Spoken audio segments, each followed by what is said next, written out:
Hey guys, it's Mitch. How's it going? We're getting back on the Wolverine train. Picking up where we left off, we're looking at Wolverine number 48 today. This is in November of 1991. This is at the time when the Wolverine character is probably about as popular as he ever would be. And a big reason for that is the Weapon X series that ran through Marvel Comics Presents just a few months before this. Because, of course, the whole character of Wolverine, part of his mystique was the fact that nobody knew anything about his past. So he's, a rough, tough guy who probably has trauma in his past, but he's too tough to talk about it. And at this time, it's only recently been suggested that he might actually not remember his past, or might be confused about the memories of his past. And with the success of that Weapon X story, I imagine the X office, the editorial office over at Marvel, wanted more of Wolverine origin stuff. And Wolverine's got his own comic. It's being created by 2 or 3 or maybe 4 of the best talents that Marvel has at the time. There's no way that this doesn't develop into a smash hit that we can parlay into more bi-weeklies. And did it do that? I don't know. I know personally, I kind of hate what Weapon X did to the character. The Weapon X story is fine. It's cool. It's fun. Barry Windsor-Smith drawing Wolverine going nuts in a facility somewhere for all sorts of pages. It's good stuff. He's more animal than man, and that's cool.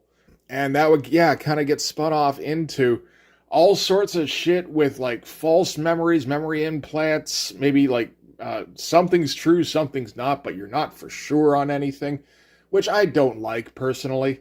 I'm sure some people go for that. It just makes it seem like, I don't know, that there's actually nothing to this character. In case you couldn't tell, I also wasn't a fan of the Lost series on TV, where they just kind of made it up as they went along and kept introducing more mysteries, because mysteries were bringing in viewers, and then when they had to pay off those mysteries, the show turned into a big pile of shit. But that doesn't have anything to do with Wolverine. Let's get into this. We can start with the cover. It's a strong cover, for sure. It's a big, snarly Wolverine with all sorts of porcupine quills sticking out of him. That makes him even more fearsome than before. A lot of shadow here, which is good stuff. All sorts of fun Weapon X tech hanging off him. Yeah, no, this is a fine drawing. I don't consider this a classic cover by any means. This feels like the kind of thing that Mark Silvestri can whip off in an afternoon to me. But, if you want to get a 10-year-old to, scan the racks and see what he should be picking out that month, that'll probably catch his eye. So we get all sorts of teases on the cover. Beginning, A Quest into Logan's Past, the sequel to Weapon X, Memories Unbound, and the Shiva Scenario, Part 1. The red, white, and blue color motif, indicating that this comic is all about America. Alright, so we're going to start things off, as I said, in a facility somewhere where Wolverine is breaking in. Says, Alberta, Canada, the wild and woolly part. So wild and woolly there shouldn't be a pup tent within 20 miles of this blind valley, let alone a big fenced-in nuclear research facility. This is all fine. This is just lead-in stuff. Hey, he's doing it proper when it comes to drawing those chain-link fences. Those all look good. And we get the toy design for the Commando variant of Wolverine. For some reason, he's wearing a tack vest with all sorts of pockets and straps and shit hanging off it. Really drew in all those buckles and everything, too. That actually looks pretty good. Not going nearly so hard on the fence in this one. It's a bit of a wider shot. We can get away with that. And this is going to sum it up here. It says, the smell of this place is tickling my memories way down deep. I think I've been here before and I didn't like it. So, Wolverine has decided to investigate his past. I'm not sure if this is because of what happened in Wolverine number 47. I didn't read that because it didn't look very good. They got a fill-in artist for that one. Mark Silvestri's getting a little bit of catch-up time in. Actually, he might be getting some lead-up time, really, because I believe Wolverine number 50 is going to be a double issue, and he's drawing all of that. And this, of course, is going to be written by Larry Hama, penciled by Mark Silvestri, and inked by Dan Green. I will say in this, it's starting to feel like Mark Silvestri has had enough of this book. Or maybe he's run down, he's tired, he's not giving his A game on this one. It's still strong. A B-plus Mark Silvestri book is still going to beat most other books out there on the market. I just think about how this book looked at the beginning of Mark Silvestri's run, during the Hunter in Darkness issue, during the whole thing in World War II in the Spanish Civil War. And that thing looked amazing. This thing, it still looks very good, but it doesn't have that same level of care to it. And I mean, I wouldn't fault Mark Silvestri for getting tired or for getting tired of this book. I mean, he's been on it for like a year at this point, maybe closer to a year and a half. And, like he just got off the X-Men book where they kept running him through the bi-weekly bullshit. Gets his own dedicated title, just dealing with Wolverine. And they do the same shit with him over here, too. Why? Because every once in a while, Mark Silvestri can produce comics on a bi-weekly schedule. They don't always look as good as his other stuff, but, he can do it and people will buy it. So that's what matters. And what you get out of that is a rundown penciler. In addition to that, I've seen an interview somewhere where Mark Silvestri was talking about how he was getting sick of drawing comics. Basically, he was getting sick of drawing like PG comics, where he was drawing a character every month who had claws that could cut through anything, but he was never drawing blood. He was never drawing him stabbing people, when it would be second nature to stab people with the metal claws coming out of your hands. Which is a simplistic way to look at it, but, there's a bit of a point there. So anyway, Wolverine is investigating this seemingly abandoned nuclear facility, and he's brought along Jubilee, as well as Harry Tabashaw. This is the first time this character is coming up. Apparently, this is the guy who helped to track down the Hunter in Darkness, which was the Wendigo werewolf kind of thing that featured in the last Wolverine videos that I did. So he's helped Wolverine to get to this place, and Harry isn't too keen on going any further. Wolverine finds this a little funny. He's like, I didn't think you believed in shit like forest spirits. And Tabashaw's like, I don't, but I believe in being careful. All the time we were tracking the Hunter, I was finding all sorts of other nests and everything in his old habitats, even though they had the smell of a predator all over them. This place, no animals come near. That says something to me. And, like this tack vest shot here, it's a fun shot. Again, I don't think it's something that Mark Silvestri had to try too hard to come up with. But it looks pretty good, and he put a little bit of extra thought into the detail. I mean, it probably helps a little bit knowing that you're drawing this for Larry Hama, knowing that he's going to correct you if you get a detail wrong. Nice long shot here, a bunch of nonsense kind of, like girders and beams and everything. All right, so Jubilee's along to basically lighten the mood. Otherwise, and to give Wolverine somebody to talk to. Otherwise, he's just wandering around and we're just getting inner monologue. That would get a little bit samey after a while. And because it's Jubilee, she provides a counterpoint to the stoic Wolverine character. So we get some fun interplay stuff. And she's going to bring along her rollerblades because those are new, and Jubilee is like, 16 or something. So whatever stupid new fad, she's going to be all over it. And Logan is taking a look around. He's seeing all sorts of claw marks everywhere, which, claw marks in threes. So that means that he's been here and he was pissed off about something, trying to get in or out of somewhere. And there's a lot of vague talking, concrete buildings with no windows, solid steel doors, like the place was designed to keep something heavy from getting out or getting in. Nothing we're just kind of going for mood right now. Jubilee finds a big parking area that she can skate around in, so she's having fun. And this turns out to be kind of a garage area because they find some bay doors. Again, with claw marks all over it. As well as some bullet holes from the inside coming out. So, you get the scenario pretty clearly there where he was trying to get in at somebody when he was in like a bestial state. Check the handle, turns out it's not locked and they're able to pull it up. And there's some cool stuff here with coming up with like backgrounds for a place that's very obviously been deserted. So, a lot of dust for one thing, but a lot of just debris lying every which way. Get the papers flying around. Even in simple stuff like this, Silvestri's knowledge of composition is interesting. Because I don't believe any of it's formal. I think it's all just some stuff he's picked up along the way. But he knows enough to, frame a character a few different times here, a few different ways. And he always uses a good proportion of black to white on the page. So they pull up the garage door, and there's an old Lotus 7 in there. Doesn't look quite as good as the car he drew in the Spanish Civil War issues, but that's okay. In the ignition, the key is still in there, along with another key for like a padlock and a medicine bag that's been tied to it. He takes a seat, realizes the seat's been adjusted for him. And I guess he would notice because he's supposed to be tiny, right? And turns the key, just seeing if it'll start, and it turns out it does. And this triggers a flashback. We're not going to get a time or place, but this is somewhere in the middle of winter. One can assume in Canada somewhere. Wolverine gets shot with a tranquilizer dart. The guys who shoot him pull him out of his car, and he all of a sudden starts going nuts, beating the shit out of everybody. And this is stuff that's expanded on from Weapon X, from when he first got abducted by the Weapon X program. So this is before he's got his claws or his adamantium skeleton, but it's still Wolverine. He's still a better scrapper than anybody around. And of course, his healing factor is cycling through the tranquilizer faster than it can keep up. So he just starts taking everybody around, smashing the dude into the headlight here. That's fun stuff. And yet quickly gets to a point where he's got everybody down except for the one guy pinning his arms back. So the other guy comes up, he's like, hit him again. And he comes up and just pistol whips him and keeps on doing it. Just keeps smacking him around the face with the butt of the gun until he eventually conks out. And then in, present day, Logan also loses his balance and collapses. Like the slow zoom in from panel to panel here. And, Jubilee naturally kind of checks on him. He's like, you all right there? You just decided to take a little nap? And, Logan's fine, of course. He manages to kind of dust himself off and get back up. But now he's got a memory that he didn't have before, so this is kind of new territory for him. You get the feeling that there's been a whole lot of blank spots up until now. I gotta say, I appreciate Mark Silvestri's restraint when it comes to drawing Jubilee, because he's got it, she's like a mid-teenager. So he doesn't draw her sexy like he would if she was meant to be a couple of years older. But he's still got to draw her with makeup and shit on because, she's still a teenager. So, I just appreciate the restraint there.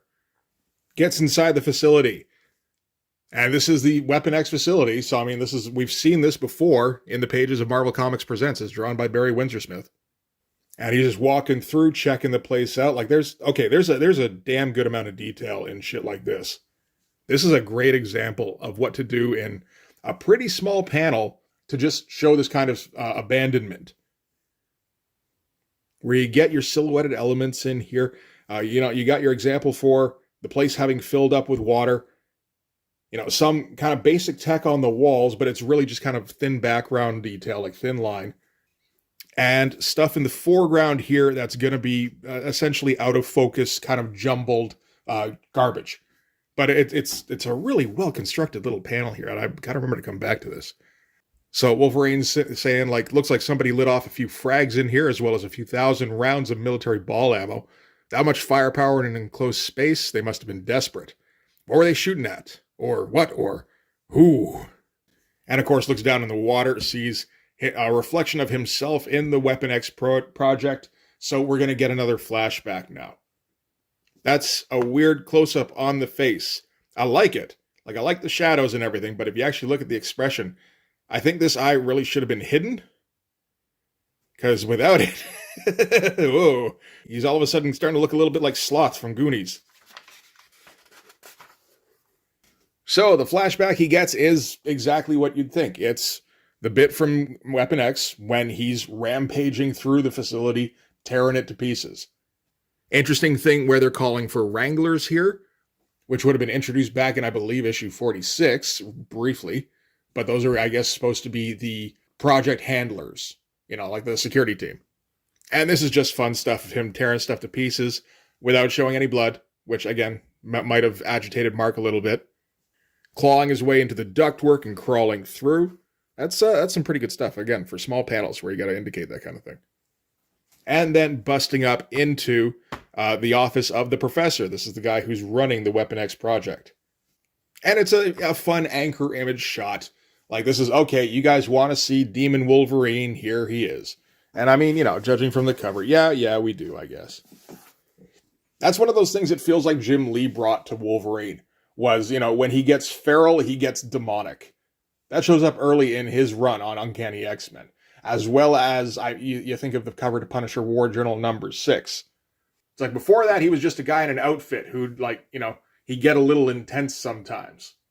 So in the middle of daydreaming about hacking the professor to pieces, someone comes up behind him and sticks a snub-nosed revolver in his back, and he turns and, with the claws raised. And turns out it's Jubilee, who just for a second there went absolutely stupid. But she was rooting around in the glove compartment of the car that they found, and she found that, so she's like, here you go. This is obviously yours, since the car is yours. Wolverine takes the revolver, taped up hand grip and everything, and that triggers another flashback, because that's what this issue is all about. That's what these next few issues are going to be all about. So now we're flashing back to some time, I again assume before the Weapon X program, when Wolverine he's got a partner and he's some kind of FBI agent or something. And they're doing a bust. Oh, you know what? Actually, these two, so, Wolverine and his partner here, which is Sabretooth, they're also partnered with some other guys who are all part of the Weapon X team. I'm not sure if this is meant to be like Weapon X got sent out into the field or something. It doesn't really matter because this is all fake memory shit anyway. And you can tell it's fake memory shit because all these spikes start growing out of the door. They are going to go into this in a moment, but that's kind of the key thing. We did see this once before, again, in Wolverine number 46. Interesting thing here where, where they're getting ready to kick in the door. And Sabretooth's like, you got some rotten luck, partner, catching a job like this on your birthday. You want cake? In Windsor, you want cake? Which is like a callback to Wolverine number 10, with, the classic fight with Wolverine and Sabretooth, where he had the piece of pink frosted cake. And they're going to keep referencing back to that, which is kind of fun. So they bust in, and it's going to turn into a shootout quickly. Wolverine gets shot up first. They're taking out some of these guys here. I think these are meant to be like drug runners or something. They don't really say at this point anyway. But Mastodon is running back up. That's another guy who's in the Weapon X program, apparently. I'm not familiar with that character. And Logan's kind of bleeding out, and he starts sprouting those spikes again. And we get a little bit of a voiceover here saying, it is crucial that the memory implant be bonded to reality, preferably to severe trauma. So this is going to be one of a series of memories that are particularly painful to Wolverine, and this all helps with the Weapon X process somehow. I'm not sure exactly what the memory blocks are for exactly. I guess just, could try and provide control.